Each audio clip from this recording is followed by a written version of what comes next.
Hello, Mr. Joshy. So you've asked basically about Cycle 1 coins, and you basically implied, right? What about if Richard is pumping the bags and all these now? Exactly what you're asking in this comment. We had this as like one of our hopes for 2022 and 2023. Because in 2022, everybody was pasting these videos of Richard Hart saying that Hex is a bear market hedge. He kept saying it. Hex is a bear market hedge. It's going to overperform. It is decorrelated. We are a bear market hedge. He kept saying it. So people, the narrative then appeared where people kept chanting that if we go down, he's going to pump us back up. We're not going to go down. We have superior game theory. Look how that turned out. Dropped 97%. Okay. Then we had the PulseChain launch. Then the next narrative was like, no, he's saving the bullets. He's chiming it.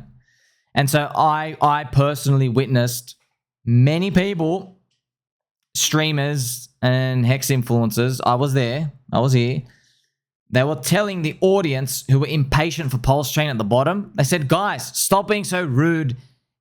Richard's going to call the bottom. When 12K comes, he's going to call it, right? He's the billionaire. He's going to do all these. I watched them say that. And they said, PulseChain's going to be great. Everything's going to be great. And they had this optimism. That's okay to be optimistic, sure.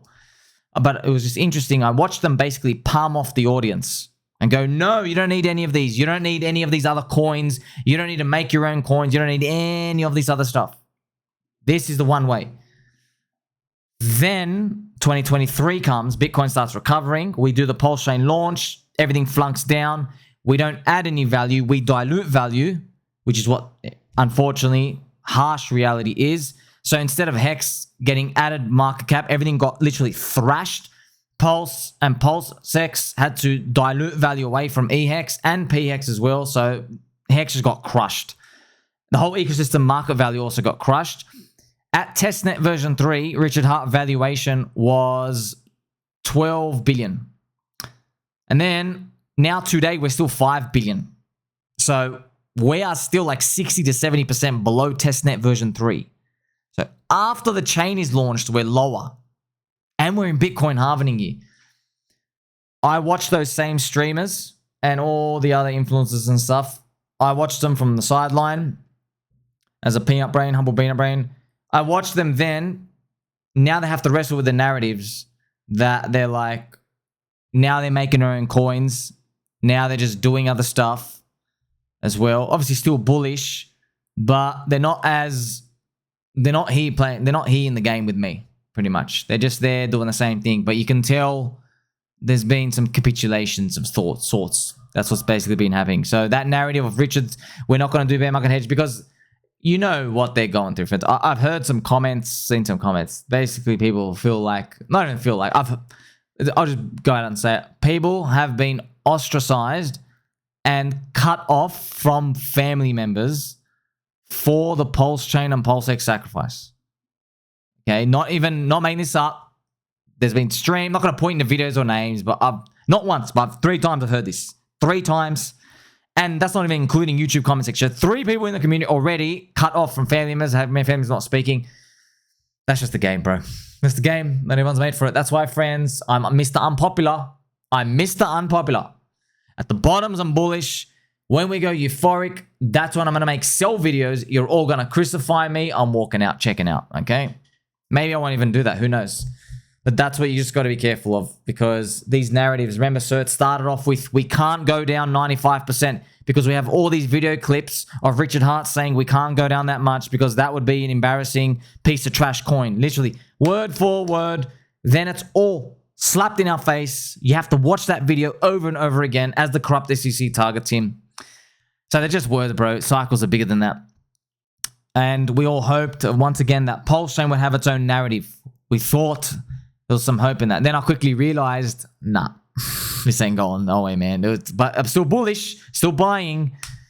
According to the 4-year cycle, no, this doesn't happen. This happens. Bitcoin's got to break the all-time high. But that's why, friends, I am not disappointed because I could see this coming.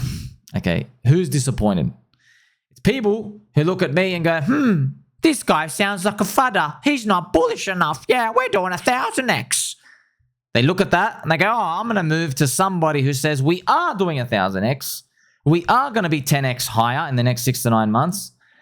You know, and bless their hearts. They're also farming engagement. They're trying to get views. And they believe it too. They believe it too. But I'm here 18 hours a day.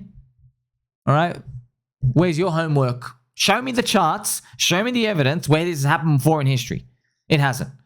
Pointing to Hex, dropping 98% and doing 10,000x from the top. That doesn't actually prove the point. It proves my point. It goes, yes, it was a cycle 1 coin and a cycle 1 narrative. And also, after the top, Richard kind of like implies someone may or may not have sold the top of Bitcoin and Ethereum, rotated profits in. We do the whole pump, and unfortunately, we revert the whole move. Hex ETH ratio round trips 4 years. Pretty much. I think like 3.8 years. It'll be 4 years soon. Okay, literally in about 2-3 months, we'll have round trip 4 years if we don't get off. So that's how everything played out. I have all the evidence of that, friends. Like, this is the thing, sir. I don't look at this and I'm like, wow, I hope I'm right. I'm like, no, bro. I want to make money. I'm here to make money. Right? Having this like intellectual dopamine stimulation doesn't actually do anything. It doesn't actually increase your portfolio value. You got to make the right bets. You got to buy low. You got to sell high. And unfortunately, if you're in something and you think there's a bigger trend to go, but everybody has crowd consensus with you, you go, oh, crap. Now, I didn't sell, but told you, okay. Lottery tickets. I've been planning this for like 2 years. We're going to do IDOs. We're going to do launch pads. We're going to buy other altcoins. Going to buy low cap stuff. Sweet. What did I tell everyone? I said, hey, if the chosen way is for the duck coins, Richard Hart's, PulseChain, PulseX, if fate for them and destiny is for them to go 100x, they should be up 10x by now, and they'll be doing it along the way. And my lottery coins will be abused. They'll be spat on. They'll be ignored. They'll be forgotten in time because of the glorious PulseChain, PulseX. That's what the prevailing narrative was back then when I first started doing it. Do you think that's played out today? Obviously, the answer is no, friend. It has not played out like that at all. Instead, we see jealousy capitulation, which is actually Ethereum. People saw it with Solana. You saw XRP people are seeing it with the whole industry. Jealousy capitulation. It's, I've held my bag for so long and through so much down. How come other stuff is moving? You haven't held through the pain. You don't have superior game theory or tokenomics or anything. You don't have a superior founder. Why is your coin going up? I hate you. That's what it is. And then we're also seeing a bit of cannibalization within the community, but this happens. It's normal. They're jealous or angry that other lottery coins are going up and have a higher base floor. Because it's for them to admit, it's tough, bro.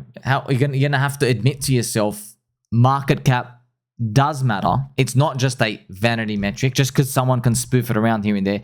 Liquidity matters. Okay, you can see that we are not a cycle 1 narrative anymore. It's a cycle 2 narrative, but you just got to play within the parameters. Doesn't mean quit the game. It just means play. You know what I mean?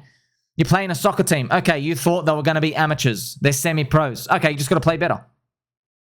See? Oh, you thought they were going to have 4 people in defense. They've got 5. Okay. You got to be harder on your attack. The guy on the left field's fast. You see, I'll go on and on with these examples. You just got to adapt to it. That's actually who wins in this. Now, the saving grace for everyone is going to be Bitcoin all-time high break.